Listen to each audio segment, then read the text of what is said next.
Thanks very much.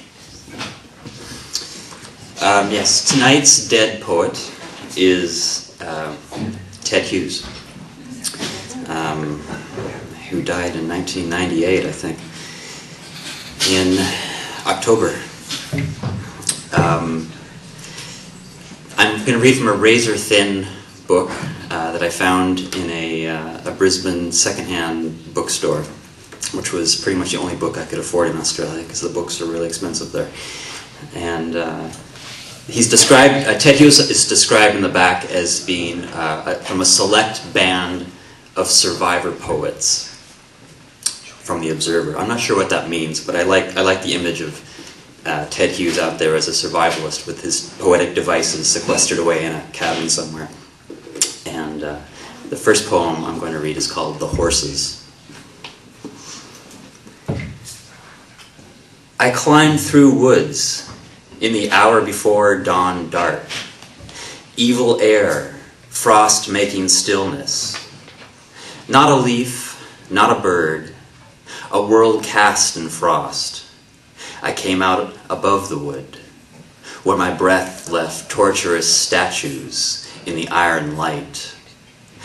But the valleys were draining the darkness till the moorline, blackened dregs of the brightening gray, halved the sky ahead. And I saw the horses.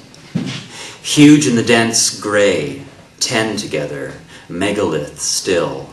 They breathed, making no move, with draped manes and tilted hind hooves, making no sound. I passed. Not one snorted or jerked its head. Gray silent fragments of a gray silent world. I listened in emptiness on the moor ridge. The curlew's tear turned its edge on the silence.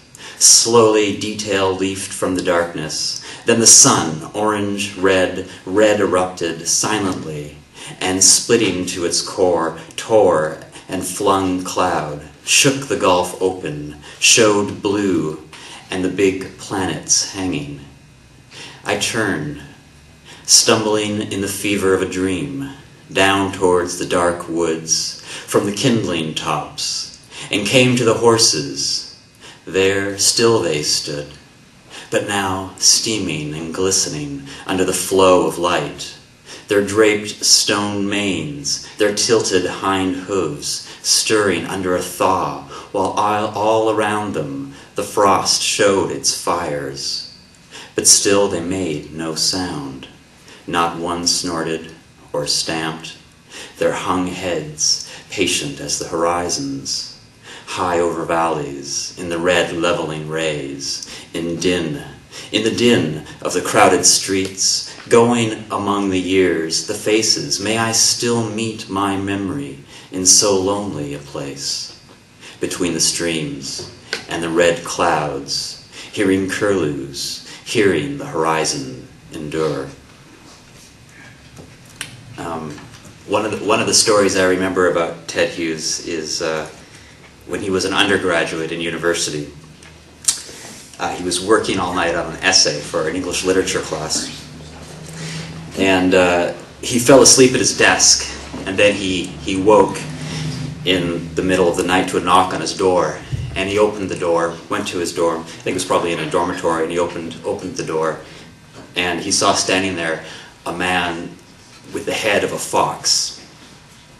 And the man with the fox's head said to him, he said, "Ted, you were killing us."